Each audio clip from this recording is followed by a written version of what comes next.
네, 어제 이제 긍정적인 이슈가 나온 HLB 한번 보겠습니다. HLB는 이제 FDA 등재 결정 발표를 정말 얼마 앞둔, 얼마 남지 않은 그런 상황에서 계속해서 이제 올려드리고 있는데, 일단 FDA 결과가 나오기 전에 긍정적인 이슈가 나왔죠. 네, ESMO 1차 치료제로 등재가 됐다라는 소식입니다. 관련한 소식에 의해서 어제 주가가 이제 상승을 했고, 오늘은 이제 시장이 좀 폭락하다 보니까 약간 쉬어가는 그런 모습인데, FDA 통과에 대한 기대감을 한층 더 높이는 그런 이슈였다라고 보시면 되겠습니다. 그동안 이제 영상을 올려드릴 때도 HLB는 이제 FDA에 대해서만 얘기를 해드렸는데, 이번에 ESMO에 등재가 됐잖아요. 그래서 ESMO가 뭔지부터 간단하게 한번 보면요, 굉장히 권위 있는 학회라고 볼 수 있죠. 네, 유럽 종양학 회입니다. ESMO 뭐 멤버십 혜택 이렇게 이제 설명도 돼 있고, ESMO 콩그레스 2025가 이제 얼마 좀 남지 않았어요. 관련된 제약바이오 업에 또 모멘텀으로 좀 작용할 수 있는 부분들이 있다라고 보시면 될 것 같고, 말 그대로 이제 유럽의 종양학회, 그러니까 종양에 대해서 연구하는 그리고 치료제들을 또 내놓는 그런 학회다라고 보시면 될 것 같습니다.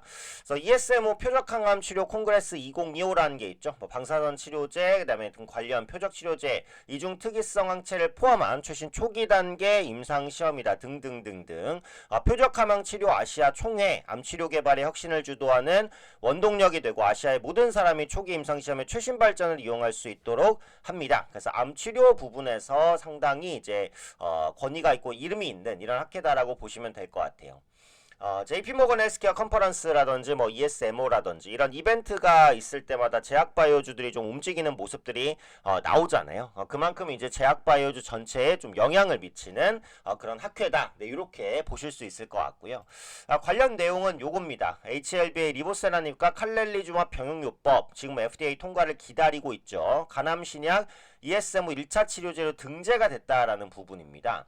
유럽 종양학회에서 세계 최대 권위의 암학회죠. 유럽 종양학회에서 간세포암 진단치료 가이드라인의 1차 치료제로 등재됐다. 리보칼렐 병용요법이라고 줄여서 말하는 거죠. 네, 리보세라닙과 칼렐리주맙 병용요법입니다. 리보세라닙은 이제 HLB 거고요. 칼렐리주맙은 중국의 항서제약 거죠. 네, 같이 치료하는 요법이라고 보시면 되겠고요. 해당 가이드라인은 리보칼렙에 대해서 처방을 강력 권고하는 약물로 규정했다. 그만큼 네, 치료에 1차 치료제로서의 효능을 높게 인정하고 있다. 네, 이렇게 이제 보시면 됩니다. 이 강력 권고가 뭐를 뜻하는지에 대해서도 밑에 설명이 되어 있는데요.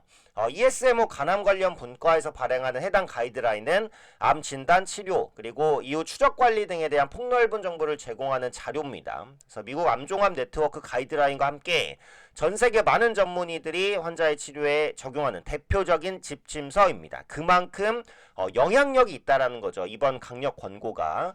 그래서 아직 승인이 낮은 약물에 대해서 현장 의사들에게 처방을 권하는 약으로 등재한 것은 상당히 이례적이라는 겁니다. 그러니까 이게 제가 직전에 HLB 그거 올려드렸을 때도 그 말씀을 드리기는 했잖아요. 그러니까 이게 항서제약과 같이 하는 거잖아요, 중국에. 그러다 보니까 미국 FDA의 승인이 좀 어려울 수 있다. 왜냐하면 중국에 대한 견제 움직임이 있으니까. 근데 환자에 대한 이 치료제에 대한 그 필요성, 처방에 대한 그 효능, 이런 부분들을 무시하고 결정을 내릴 수는 없다. 이런 말씀을 드렸잖아요. 그러니까 그 말은 이 리보칼레 병용요법이 그 1차 치료제에서의 효능이 상당히 좋기 때문에 일단 확실하게 신약 승인이 나지 않았다고 하더라도 빠르게 처방을 할 필요가 있다라고 판단을 했다라는 거예요. 네, 그만큼 약효에 대한 성분을 좀 긍정적으로 평가한다. 이렇게 이제 보시면 될 것 같아요. 그래서 현저한 치료 효과를 입증한 최초의 신생혈관 억제 치료제와 면역항암제의 조합이라고 소개하면서 환자 전체 생존 기간이 역대 최장 기간인 23.8개월인 것을 비롯해 2년 정도가 되는 거죠. 주요 임상 데이터를 게재했다라는 부분입니다. 그래서 다른 이제 그 치료제도 함께 권고가 됐어요. 네, 함께 권고가 되기는 했지만 다른 치료제 같은 경우에는 약간의 좀 조건이 있었습니다. 그러다 보니까 리보칼렙 병역요법보다는 이 다른 치료제가 조금 더 이제 효능 면에서는 떨어지거나 안정성이 떨어질 수 있다. 이렇게 이제 볼 수도 있는 것 같아요. 그래서 이 병역요법이 1차 치료제로 확실하게 신약 승인이 날 경우에는 굉장히 빠르게 시장 점유율을 확대해 나갈 가능성이 어느 때보다도 높아졌다. 이렇게 보시면 될 것 같아요. 그래서 마지막에 이제 설명이 있죠. HLB의 간암 신약이 국제적으로 인정받는 표준 치료제 반열에 올랐다는 의미다. 그래서 유럽 의약품청에서는 허가는 물론 미국 FDA 허가와 NCCN 등재에도 긍정적인 시그널이 될 것이라고 말했습니다. 그래서 FDA 허가의 충분히 가능성을 한층 더 높였습니다. 그래서 반걸음 정도 남았다. 제가 이제 FDA 등재가 한 걸음 남았다라고 말씀드렸는데 이번 이슈로 인해서 반걸음 정도 남은 게 아닌가 그렇게 생각이 돼요. 물론 그렇다고 뭐 100%라는 건 아니니까 3월 20일 이전에 결과가 나옵니다. 앞으로 정말 길어야 3주 안에 결과가 나오기 때문에 FDA에 대한 결과가 이제 초미의 관심입니다. 그래서 이번에 FDA 등재가 될 경우 유한양행 이후에 상당히 큰 성과를 내는 제약바이오 기업이 된다. 이렇게 보시면 될 것 같아요. 그 다음에 요것도 마지막으로 한번 더 볼게요. HLB 바이오스텝인데 200억 조달을 했잖아요. 이게 이제 동물 사업 확장이다라는 기사가 더벨에서 나왔습니다. 그래서 HLB 계열사가 엄청나게 많고 진양곤 회장이 HLB 계열사의 지분을 계속해서 매입을 하고 있잖아요. 어쨌든 이제 오너의 지분 매입은 긍정적으로 생각할 수 있는 그런 이슈입니다. 그래서 각 계열사의 지분을 매입하고 있고 자금도 계속해서 확보하고 있는데 HLB 바이오 스텝 같은 경우에는 작년에 정관 내 사업 목적에 동물용이라는 키워드를 추가했고 실험동물 대상 비임상 임상시험 수탁 사업을 영위하는 바이오 스텝 본업과 시너지를 내기 위한 행보로 풀이된다라는 거예요. 그러니까 지금 그 동물 사업을 이제 확장한다는 게 굉장히 넓은 범위로 볼 수도 있지만 또 요즘에 그 반려동물 시장 자체가 엄청나게 크잖아요. 치료 시장도 크고. 그래서 그 부분에 대한 진출 모멘텀이 될 수 있지 않을까. 이런 부분들도 있고요. 공시에 나온 내용 구체적인 인수 기업을 밝히지는 않았습니다만 동물용 의약품 등과 관련된 기업 인수를 염두에 두고 있다고 파악된다. 이렇게 되면 국내 상장 기업 중에 이제 그 동물 의약품 관련된 업체들이 있잖아요. 그런 업체들이 인수 물망에 오를 수 있으니까 수급이 좀 개선될 수 있는 여지가 있어요. 그래서 국내 상장되어 있는 시가총액이 너무 크지 않는 동물용 의약품 업체가 뭐가 있는지를 한번 보시면 될 것 같고요. 작년 초에 이제 의약품 동물용 의료기기 연구개발 제조 판매를 추가했다는 것도 있고 물론 이 정관상 사업 목적 추가에 너무 큰 의미를 두지는 않아도 됩니다. 왜냐면 추가는 쉬워요. 추가는 진짜 많이 할 수 있어요.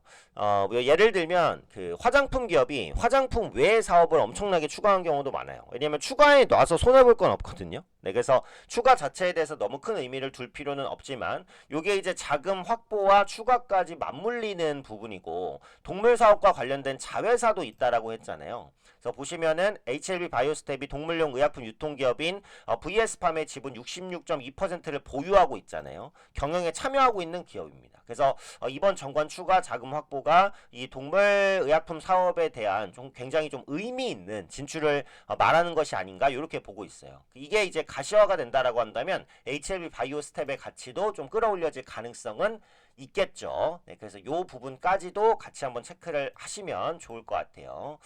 자, 차트 보겠습니다. HLB 어제 ESMO 이슈로 인해서 15%까지 급등했다가 이제 9% 플러스로 마감을 했는데 오늘 장이 좀 세게 밀리면서 조정을 받는 그런 흐름입니다. 이제 FDA 결과 발표만 앞두고 있는 상황이고요. 이 반걸음을 마저 걸을 수 있을지를 확인하시면 되겠죠. 바이오스텝 같은 경우도 보시면 네, 어제 이제 같이 올라갔어요. HLB 그룹죠. 같이 올라갔다가 오늘 좀 눌림인데 이게 긴 흐름을 봤을 때는 주가가 여전히 바닥권에서 움직이고 있지만 저점을 조금씩은 높여가는 모습 정도는 확인이 된단 말이에요. 그래서 앞서 말씀드렸던 그 동물의약품 부분에서의 가시적인 성과가 확인이 되면 충분히 또 올라갈 수 있다라고 보니까 후속적인 이슈들 그리고 M&A가 실제로 좀 진행이 되는지 그런 부분들까지 체크를 해보시면 될 것 같습니다.